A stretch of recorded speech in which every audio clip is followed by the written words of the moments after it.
hop.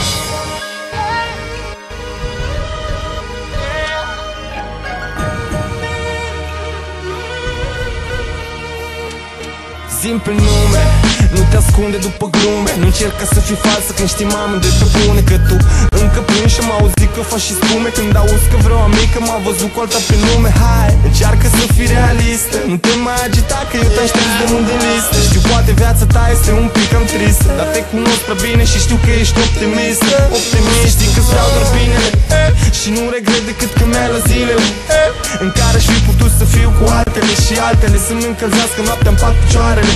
Ce faci tu mai departe nu mă mai privește. În regulă te vreau cu altul, nu mă mai rănește. Uită-l pe cel care zicea mereu că te iubește. De azi tratezi iubirea cu atitudine de pește. Tu zâmbești și spui absolut oricui că ție nu-ți pasă de mine. Ești falsă. Dar tu plângi și nu spui nimănui că de fapt ție nu ți-e bine. Ești falsă.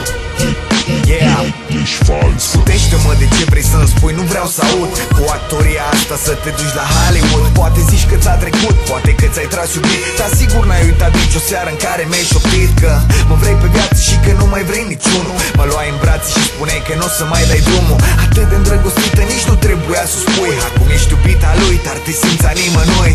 Știi ce-i ciudat? Că și eu te simt la fel. Vrei să pari că știi ce vrei, dar nu ai niciun cel.